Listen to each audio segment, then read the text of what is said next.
Mesdames, Mesdemoiselles et Messieurs, encore une fois, bonjour. Au micro, Jacques Roger. Une fois n'est pas coutume, nous allons parler donc de sport, de football, de la Coupe du Monde. Quand certains ne supportent plus que donc les équipes africaines et les joueurs noirs rivalisent avec les grandes nations et les grands joueurs. Cela se voit depuis donc le début de la Coupe du Monde et les réactions. Et ce qui se dit aux alentours, comme on le dit le plus souvent, les à côté à côté. Donc, bonjour à tous et bonsoir, tout dépend de l'endroit où vous vous situez. Aujourd'hui, donc, nous allons parler donc de sport, comme je l'ai dit en début d'émission, mais au-delà donc du terrain, nous allons donc parler d'un sujet qui dérange, le regard que certains portent encore sur les joueurs noirs et sur les équipes africaines lorsqu'ils osent rivaliser avec donc les grandes puissances du football mondial. Et c'est ce qui se passe. Alors, trois polémiques au cours de cette Coupe du Monde, disons ce que nous avons retenu, c'est savons qu'il y avait beaucoup de polémiques autour. Hein. Donc, les récentes polémiques qui posent donc une question simple. Certains sont-ils fatigués donc de voir les Africains et les joueurs noirs jouer désormais d'égal à égal avec les équipes européennes? C'est une question qu'il faut se poser, qui mérite même d'être posée et que certains Africains se posent. Dans ce cas donc du football, parlons des expressions. Le premier cas, c'est le football sauvage, employé par donc l'Allemand, l'international allemand.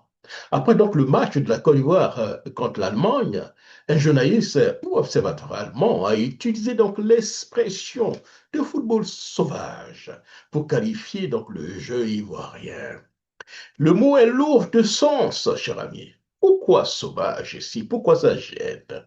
Pourquoi ne pas dire physique, intense, agressif, direct ou engagé, comme on le fait souvent lorsqu'il s'agit donc des équipes européennes?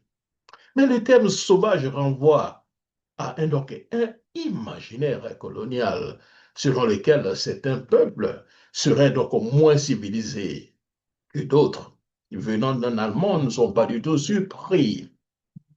Mais lorsqu'il n'est pas donc employé avec une intention raciste, il véhicule donc un stéréotype très ancien.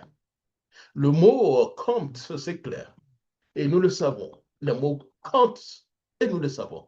Le deuxième cas que nous allons donc parler, c'est donc ces équipes-là, employées par le sélectionneur belge. Autre polémique.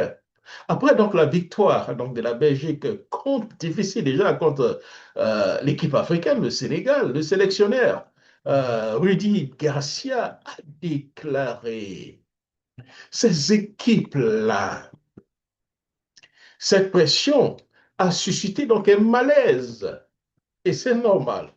Pourquoi parler de ces équipes-là? Oui, pourtant, durant cette rencontre de Coupe du Monde, la Croatie, le Japon, l'Autriche, même le Brésil et le Pays-Bas et bien d'autres équipes européennes ou sud-américaines ont également craqué dans les dernières minutes ou ont perdu donc leur sang-froid. Alors, pourquoi alors réserver donc cette manière de parler lorsqu'il s'agit donc d'équipes africaines? C'est cette différence donc de traitement qui interroge, cher ami. Cette différence de traitement qui nous amène donc à faire donc ce débat. Oui, revenons par rapport donc au troisième sujet qui est lui d'actualité, qui date peut-être d'avant-hier et hier. C'est le cas de Mbappé. Oui. Et voilà maintenant donc l'affaire Mbappé qui fait déjà couler beaucoup d'encre de salive, même l'ONU a dû intervenir et tout ça. Après donc des propos largement dénoncés comme racistes, une soi-disant sénatrice paraguayenne demande aujourd'hui des excuses à Kylian Mbappé. Ah oui, on vous traite de singe, vous répondez, puis on dit non, il faut demander des excuses. Et la fille est donc est victime parce qu'elle est une femme. Donc quand elle parlait, je pense qu'elle était homme en ce moment.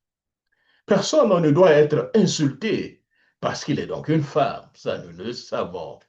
Mais personne ne doit non plus être attaqué à cause de son origine ou de la couleur de sa peau. entre nous. Kylian Mbappé a dit choisi donc d'être né en France, de mère algérienne d'origine et de père camerounais d'origine, et tous français. Il est né français. Point barre. Le débat, donc, ne peut pas être donc détourné ici. Vous comprenez? C'est un vrai débat. Si donc dans des propos étaient donc racistes, ils doivent être condamnés. Et ces propos le sont. Et nous le condamnons. Et Kylian Mbappé a eu donc le comportement antisportif. Si c'est le cas, cela devait également être discuté. Vous comprenez? Une faute ne justifie jamais une autre. Et nous le savons ici dans ce cas. Vous comprenez, hein? Oui, une faute ne doit pas justifier une autre. Mais cependant, employer l'expression donc de singe haute, elle va tellement loin. Et en plus, cher ami, combien donc de binationaux nous avons donc dans ce monde-là qui joue actuellement au football? Donc tous ces binationaux, cher ami, ne seraient pas du tout de leur pays? Ont-ils forcé pour être donc dans des sélections? Non, cela nous renvoie dans un débat que nous n'avons pas réellement voulu d'engager. Mais pour conclure, cher ami, ces trois affaires ont donc un point commun que nous avons ici. Elles nous obligent donc à réfléchir. Oui, cher ami. Pendant longtemps, donc, des équipes africaines étaient donc présentées comme sympathiques, courageuses, mais rarement capables de rivaliser avec les meilleures équipes au monde. Aujourd'hui, elles battent donc les grandes nations. 9 équipes sur 10 là, qui se sont qualifiées pour le deuxième tour. Ce qui est rare, cher ami. La victoire de la Côte d'Ivoire, le Cap-Vert qui est sorti de la compétition sans réellement avoir concédé donc des défaites jusqu'à face à l'Argentine, qui a battu donc le Cap-Vert 3-2. Le Sénégal qui menait 2-0 avant de se faire donc rattraper et battre. La Côte d'Ivoire qui menait aussi, et tout ça, cher ami, nous fait dire qu'aujourd'hui, les équipes africaines de plus en plus rivalisent et compétissent et battent même les équipes européennes ou sud-américaines. Elles se qualifient, ces équipes, massivement pour les phases finales, vous comprenez. Leurs joueurs sont parmi donc, les meilleurs donc, du monde, cher ami. Alors, cher ami, une question mérite d'être posée, sans haine, mais aussi avec lucidité. Certains observateurs occidentaux ont-ils encore du mal à accepter que les équipes africaines et les joueurs noirs soient désormais au même niveau que donc les grandes nations historiques du football? This is the question. Le football donc appartient à tout le monde, cher ami, hein.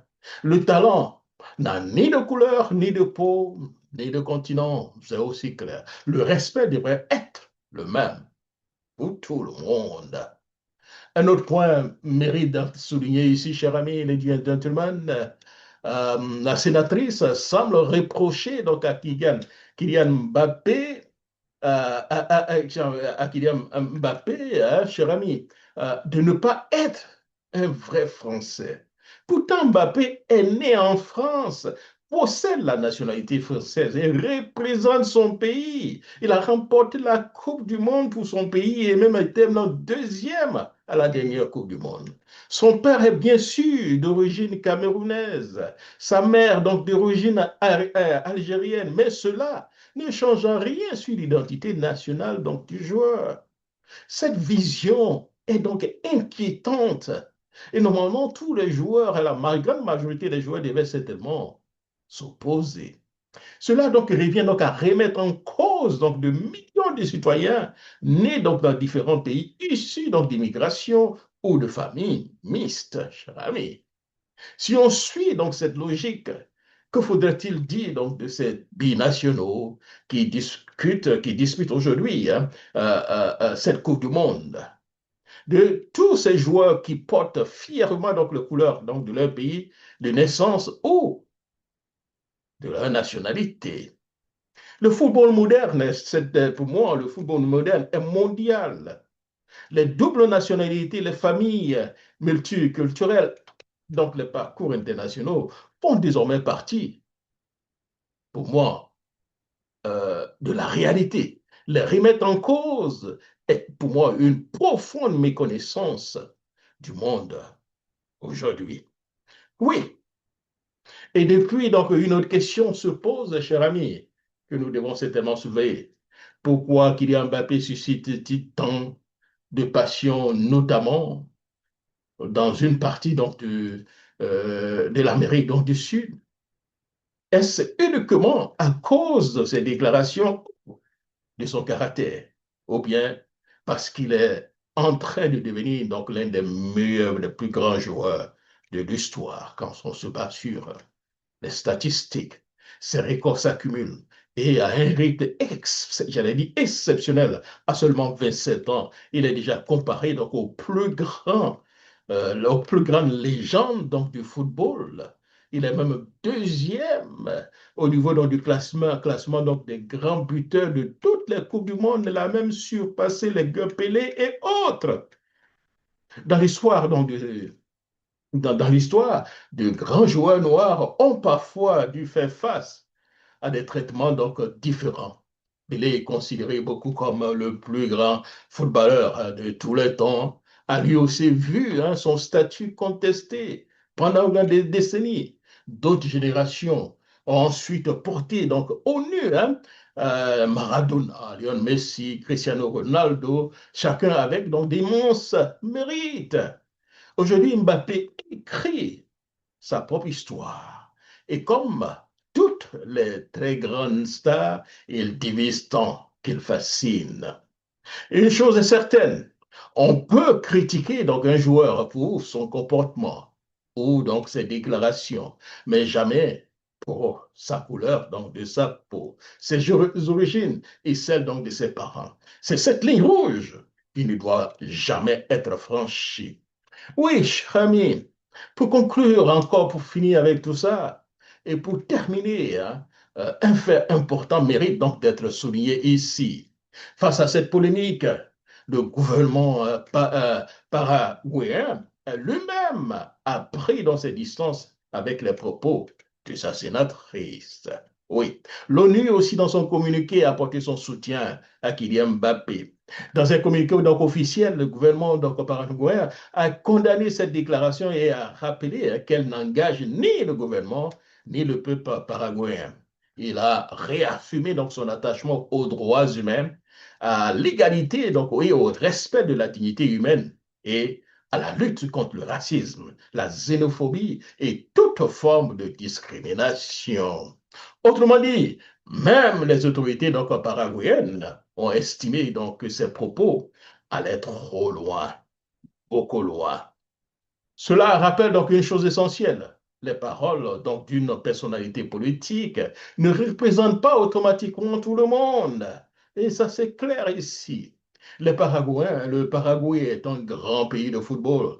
Et donc, les Paraguayens ne doivent pas être confondus avec donc, les déclarations d'une seule élue.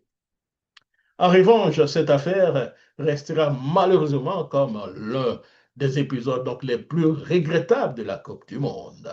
Oui, cher ami, le Paraguay aura marqué l'histoire, mais pas de la manière dont les supporters l'auraient souhaité.